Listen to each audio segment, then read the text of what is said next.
किसी किसी के अंदर हमें दिखाई देता है कि किसी को पानी से डर लगता है, दिखाई देता है ना कभी कभी, किसी को पानी से डर लगता है, किसी को हाइट से डर लगता है, किसी को सफोकेशन होती है, वो लिफ्ट में नहीं जा सकते। क्यों होता है ऐसा उनको? क्योंकि पिछली बार पिछले किसी कॉस्ट्यूम में उसके साथ पेन कनेक्टेड है उनके साथ। अभी पिछले कुछ ही दिनों में अगर आपने वीडियो देखे हो कि हर कई जगहों पर इतनी बारिश आई है, इतनी बारिश आई है, कुछ फैमिलीज पिकनिक मना रहे थे। किसने देखा वो वीडियो? देखा ना? अब इसको सिर्फ विजुअलाइज करेंगे तो जीवन अंडरस्टैंड करना बहुत इजी हो जाता है। Imagine, just we have to imagine this कि एक परिवार 6-7 लोग हैं, पिकनिक मना रहे हैं, खाना खा रहे हैं, इंजॉय कर रहे हैं, एक जगह खड़े हैं एंड सडनली हाथ से निकल गए। अब वो आत्मा जो उस सिचुएशन में कॉस्ट्यूम को छोड़ती है, उसके यहाँ क्या रिकॉर्ड हो जाएगा? क्या रिकॉर्ड होगा? लास्ट सीन क्या देखा उस आत्मा ने? क्या देखा लास्ट सीन उस आत्मा ने? क्या देखा? कि मेरा हाथ मेरे परिवार के हाथ से क्या हो रहा था? छूट रहा था। और कारण कौन था? पानी। अब अगले कॉस्ट्यूम में वो एक किसी के घर में बच्चा बनेगा।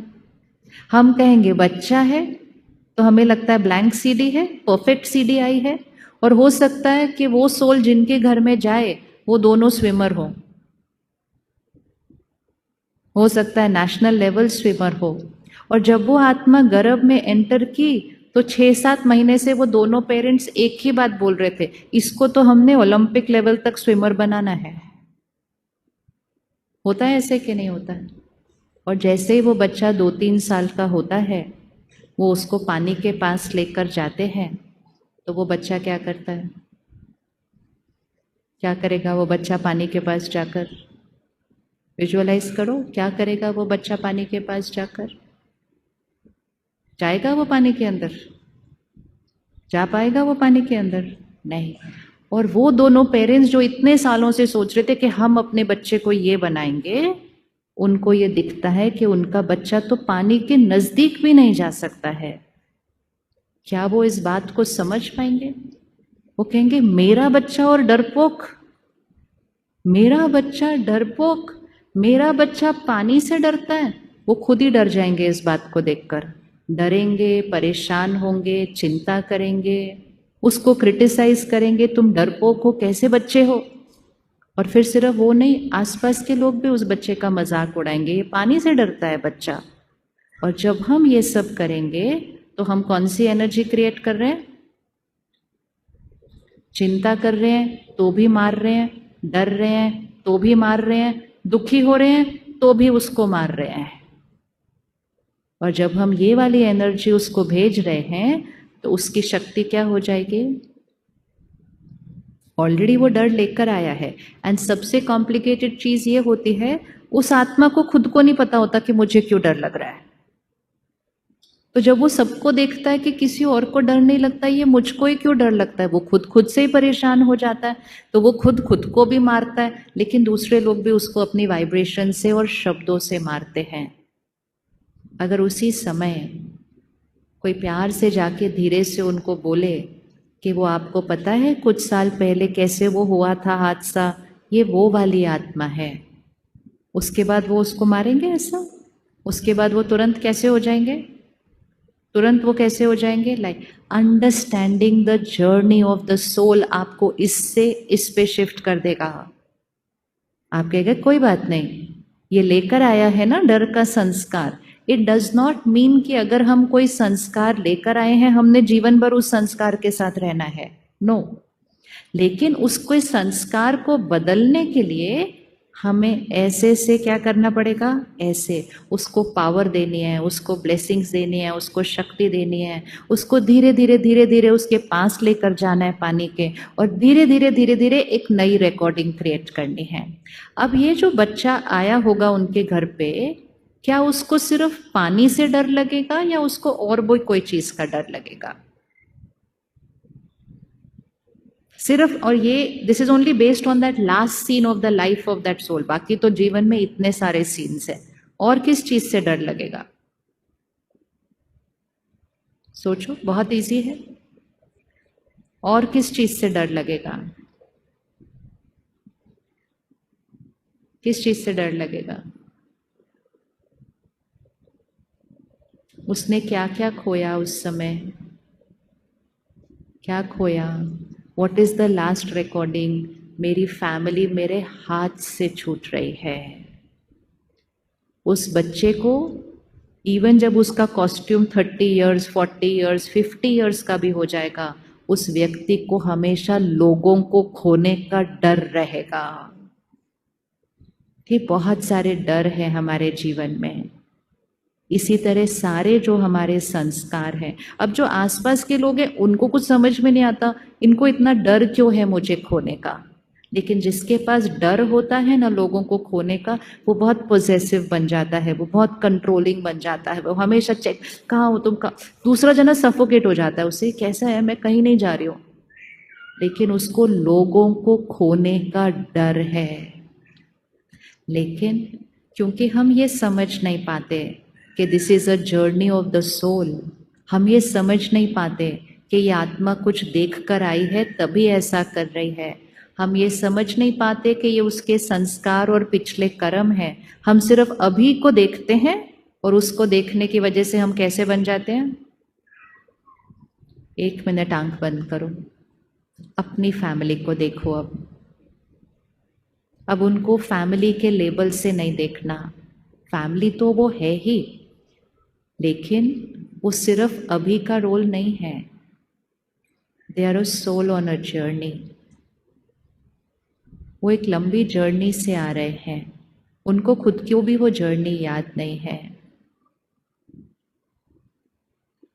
अब उनका कोई भी एक संस्कार देख लो जो आपको लगता है ये संस्कार कंफर्टेबल नहीं है, उनका कोई बिहेवियर जो कंफर्टेबल नहीं है, उनके लिए भी कंफर्टेबल नहीं है वो।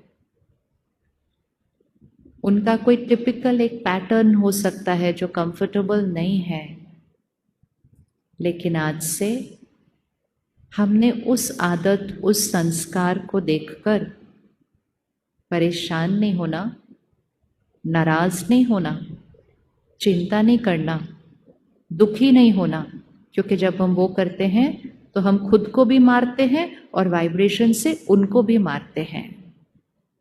लेकिन आज से अब हमने ये करना है, just look at them and जो थॉट्स मिलेंगी वो रिपीट करना। लेकिन जब आप उनको अभी देखेंगे, एक रिश्ते की तरह नहीं, जस्ट एक आत्मा की तरह देखो। Just visualise a point of light in front of you. Look at that soul on the journey, very beautiful divine soul. सबसे पहले उनसे कहो, आई अंडरस्टैंड यू।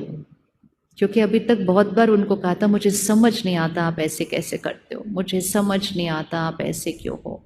आज उनसे कहो, हम आपको समझ गए हैं, आई अंडरस्टैंड यू। अभी बोलो देखते हुए, अंदर मन से भेजना है ये, आई अंडरस्टैंड यू। दूसरा संकल्प, आई एक्सेप्ट यू। हम आपको स्वीकार करते हैं। स्वीकार करते हैं मतलब अभी तक हम कहते थे ये ऐसे कैसे, ये आदत ठीक नहीं है। आज नहीं, आज हम कहेंगे हम आपको स्वीकार करते हैं। एंड तीसरा संकल्प बहुत इंपॉर्टेंट है, आई ब्लेस यू। अब हम शिफ्ट कर रहे हैं कलयुग से सतयुग की तरफ। मारना नहीं है, दुआएं देनी है। आई ब्लेस यू मतलब जिस भी गुण की उनके अंदर कमी है, मतलब जैसे उस बच्चे के अंदर डर था, तो डर के लिए हम कौन सा ब्लेसिंग देंगे? आप शक्तिशाली आत्मा हैं, आप पावरफुल सोल हैं, आपको किसी बात का कोई डर नहीं है, आपकी फैमिली हमेशा आपके साथ है, और पानी के साथ आपका बहुत ब्यूटीफुल रिश्ता है। This is called giving blessing. तो अब आप अपने परिवार को देखो, उनके अंदर कौन सा ऐसा संस्कार है या कर्म है, और उसके लिए आप कौन सी ब्लेसिंग बनाएंगे, वो अभी आप ब्लेसिंग अभी बनाएंगे बैठकर। Do it right now. Blessing कैसे बनानी है? जिस चीज की कमी है वो ब्लेसिंग बनानी है कि आप शांत आत्मा हो, आप बहुत खुश आत्मा हो। किसी के अंदर डिसीजन लेना मुश्किल होता है, उसको ब्लेसिंग दो, आपका हर डिसीजन एक्यूरेट है। जिस चीज की उनके पास कमी है उनको वो ब्लेसिंग दीजिए। पहली थॉट क्या थी? I understand you. दूसरी थॉट क्या थी? I accept you. एंड तीसरी थॉट ब्लेसिंग। और जैसे जैसे हम उनको वो ब्लेसिंग देते जाएंगे, उस आत्मा की शक्ति क्या होती जाएगी? बढ़ती जाएगी। और उनका वो जो अनकंफर्टेबल संस्कार है वो क्या होता जाएगा? वो चेंज होता जाएगा। ओके, वापस आइए। किस किस को कोई कोई दिखा? कोई दिखा और उनका कोई संस्कार दिखा, हाथ उठाओ। अब क्या हम आज से सिर्फ उनको देखने का नजरिया चेंज कर सकते हैं थोड़ा सा? क्योंकि जब हम सिर्फ उनको रिश्ते की तरफ देखते तो हमें लगता है वो हमारे साथ गलत कर रहे हैं, लेकिन जब हम उनको सोल ऑनर जर्नी देखते हैं तो हमें ये समझ में आता है वो हमारे साथ गलत नहीं कर रहे हैं। वो किसके साथ गलत कर रहे हैं? वो हमारे साथ गलत नहीं कर रहे हैं, वो खुद के साथ उस संस्कार से परेशान है। Nobody is doing anything wrong to us. एक फैमिली के अंदर कोई किसी के साथ जानबूझकर कुछ गलत नहीं करता है, लेकिन कोई अपने ही संस्कार या अपने ही उस पास्ट कर्म के वश होता है। And when we understand this, we shift from being judgmental to becoming compassionate. हम उनसे नाराज होने की बजाय हम उनको हील करना शुरू कर देते हैं अपनी ब्लेसिंग्स के साथ। किस किस को ब्लेसिंग मिल गई? कौन सी देनी है ब्लेसिंग? मिली? कौन सी ब्लेसिंग देनी है? हाथ उठाओ। किस किस को मिल गई? किसको नहीं समझ में आ रहा कौन सी ब्लेसिंग देनी है, वो हाथ उठाओ। और अगर बताने के लिए रेडी हो बता दो कौन सी प्रॉब्लम है जिसके लिए ब्लेसिंग चाहिए। सब आपको गाइड कर देंगे कि कौन सी ब्लेसिंग देनी है। एनीबडी? सबको आ गया कौन सी ब्लेसिंग देनी है? नहीं भी आया ना, कल तक आ जाएगा। बहुत इजी है, सिर्फ विजुअलाइज करना है क्यों ये आत्मा ऐसे कर रही है। जस्ट सोचना होता है क्यों ये ऐसे कर रही है, इसके पीछे क्या हुआ होगा, इसके पीछे क्या कार्मिक अकाउंट हुआ होगा। थोड़ा सा सोचेंगे सारी कहानी समझ में आने लग जाती है। एंड इम्पोर्टेंट ये नहीं होता कि क्या हुआ था, इम्पोर्टेंट ये है अब इनको कौन सी चीज़ की ज़रूरत है। जैसे कोई बच्चा पैदा हो तो फिजिकली वीक पैदा हो सकता है, तो फिर हमें क्या करना पड़ता है? उस फिजिकली वीक अंग को जीवन भर फिजिकली वीक थोड़ी छोड़ देते हैं। हम उस पर्टिकुलर ऑर्गन पे क्या करते हैं? और वर्क करते हैं और मेहनत करते हैं और मेहनत करते हैं और उस बच्चे को स्ट्रांग बना देते हैं। ऐसे ही हम कुछ कुछ कमज़ोर संस्कार लेकर आए हैं और वो भी ऐसे कुछ कुछ संस्कार लेकर आए हैं। सिर्फ उनकी जर्नी को नहीं समझना है, सबसे पहले किसकी जर्नी को समझना है। हम भी एक जर्नी से आए हैं। कभी कभी हमें खुद के संस्कार नहीं समझ में आते, कभी कभी हमें खुद नहीं समझ में आता मेरे साथ ऐसा क्यों हो रहा है, मुझे ऐसा क्यों हो रहा है, मुझे बार बार हर्ट क्यों हो रहा है, मुझे बार बार रिजेक्शन क्यों फील होता है। लगता है ना ऐसा कभी कभी। तो एक बहुत पावरफुल सेट ऑफ संस्कार है जो आत्मा पास्ट से लेकर आती है। दूसरा एक बहुत पावरफुल सेट ऑफ संस्कार है जो गर्भ में क्रिएट होता है। तो पेरेंटिंग कौन सी एज में स्टार्ट होती है बच्चे की? पेरेंटिंग कौन सी एज में स्टार्ट होती है बच्चों की? कौन सी एज में बच्चों के संस्कार, बच्चों को आपके संस्कार मिलते हैं? कौन सी एज से मिलना शुरू करते हैं? आपके ये दोनों बच्चों के संस्कार अलग अलग हैं? थोड़े अलग हैं, काफी अलग हैं। अब आप देखना, इनके अलग, फिर उनके इनसे अलग, और उन दोनों के भी एक दूसरे से अलग। इन दोनों के पास आप दोनों के कोई संस्कार हैं? दोनों ने दोनों से अलग अलग संस्कार लिए हुए हैं चूज करके? इसको समझ लो, ये हर एक घर में हो रहा है। तो फर्स्ट सेट ऑफ संस्कार जो आत्मा पास्ट से लेकर आती है, सेकंड सेट ऑफ संस्कार जो फैमिली से मिलते हैं, और फैमिली से वो संस्कार सबसे ज़्यादा पहले गर्भ में ही मिल जाते हैं। अब ये जो दो बच्चे हैं ना, ये दोनों जब गर्भ में थे, उसके बीच 13 और 8 ना 5 साल का फर्क है। अब 5 साल की जो जर्नी होती है, उसमें इन दोनों की जो लाइफ है वो चेंज हो गई 5 साल के अंदर।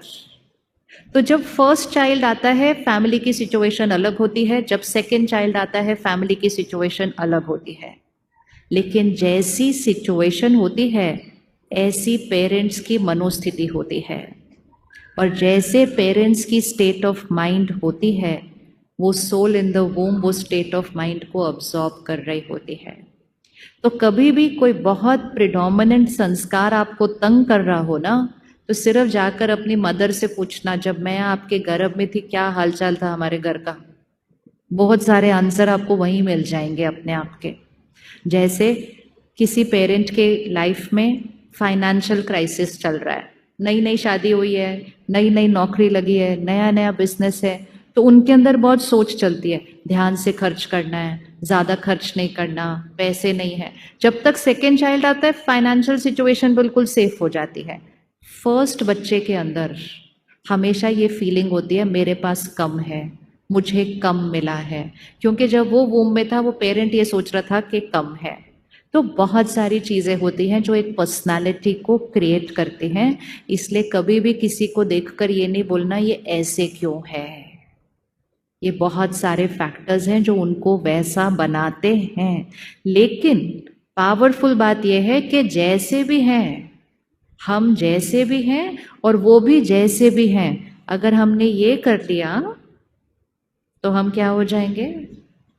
अगर हमने ये करना शुरू कर दिया तो हम क्या हो जाएंगे? हम चेंज हो जाएंगे, क्योंकि हर आत्मा के पास ओरिजिनल सेट ऑफ जो संस्कार है, हर आत्मा प्योर है, पावरफुल है, पीसफुल है, हैप्पी है, लवफुल है, नॉलेजफुल है और ब्लिसफुल है। सतो गुणी आत्मा। एक बार इसको रिपीट करेंगे। हर आत्मा के पास 7 संस्कार हैं। पहला संस्कार purity, every soul is pure. बोलिए, एवरी सोल इज प्योर। पवित्रता। दूसरा शांति, एवरी सोल इज पीसफुल। इसीलिए हर एक को शांति अच्छी लगती है। कितना भी चीख चिल्ला लो, अच्छी तो शांति ही लगती है, राइट है? अच्छी शांति लगती है, क्योंकि शांति मेरा संस्कार है। तीसरा, प्यार हमारा संस्कार है। चौथा, सुख, हैप्पीनेस हमारा संस्कार है। छठा, पांचवा, शक्ति, पावर हमारा संस्कार है। ज्ञान हमारा संस्कार है। आनंद, ब्लिस हमारा संस्कार है। हर आत्मा सतोगुणी है। तो अब एक छोटी सी चीज करनी है, वो 7 में से एक गुण सिलेक्ट करना है और उस आत्मा के लिए आप ब्लेसिंग बना दो। जैसे हमने मेडिटेशन में किया, I am a powerful soul, I am a peaceful soul. Now you say it for them, you are a powerful soul, you are a peaceful soul. कोई बहुत दुखी रहता है, परेशान रहता है, उनका ब्लेसिंग बनाओ, you are an always happy soul. कर सकते हैं इतना? किस किस को मिल गया? कौन सी ब्लेसिंग देनी है? एक चूज कर लो सिर्फ, बहुत ज़्यादा कुछ नहीं करना है। होमवर्क छोटा छोटा इधर से इधर को करना है कि you are a happy soul, you are a wise soul. तुम ज्ञान स्वरूप आत्मा हो, तुम्हें सब पता है क्या राइट है क्या नहीं है। सामने वो बच्चा बोल रहा है मुझे कुछ समझ में नहीं आ रहा है क्या करना है, आप यहाँ से ब्लेसिंग भेजो, you are a powerful soul, you are a wise soul, तुम्हें सब पता है क्या राइट है क्या नहीं है। ब्लेसिंग भेजते जाओ और फिर ऐसे से क्या करते जाओ, ऐसे करते जाओ।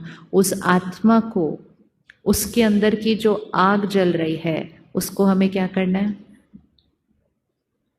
जो उसके अंदर कमजोरी की आग चल रही है, उसको हमें क्या करना है? उसको हमें क्या करना है? उसको हमें बुझाना है। आ गया क्लियर कैसे चिड़िया ने आग बुझाना है? क्या करना है? सिर्फ आग को हम जलाते कब हैं? जब हम उनके कमजोरी को देखकर कमजोरी का ही चिंतन करते हैं, हम आग को और बढ़ा रहे हैं। हम उनकी कमजोरी देख रहे हैं और कुछ नहीं कर रहे हैं, हम आग को जलता हुआ देख रहे हैं। लेकिन अगर हम उनको ब्लेसिंग दे रहे हैं, हम आग के ऊपर पानी डालकर क्या कर रहे हैं, आग को बुझा रहे हैं। क्लियर हो गया? किस किस को क्लियर हो गया? हाथ उठा लो। अब सबसे पहले किसकी आग बुझानी है? सबसे पहले किसकी आग बुझानी है? अपनी, मतलब अपनी जो भी कमजोरी है उसके लिए एक ब्लेसिंग बना लो और दूसरे के बारे में सोचते हुए उसके लिए ब्लेसिंग बनाते जाओ। Now this is not just in family, ये सारा दिन जब आप काम कर रहे हैं, आपके ऑफिस में जो आपके साथ हैं, आपके बिजनेस में जो आपके साथ हैं और जिनका आपके साथ काफी स्ट्रॉन्ग रिश्ता है,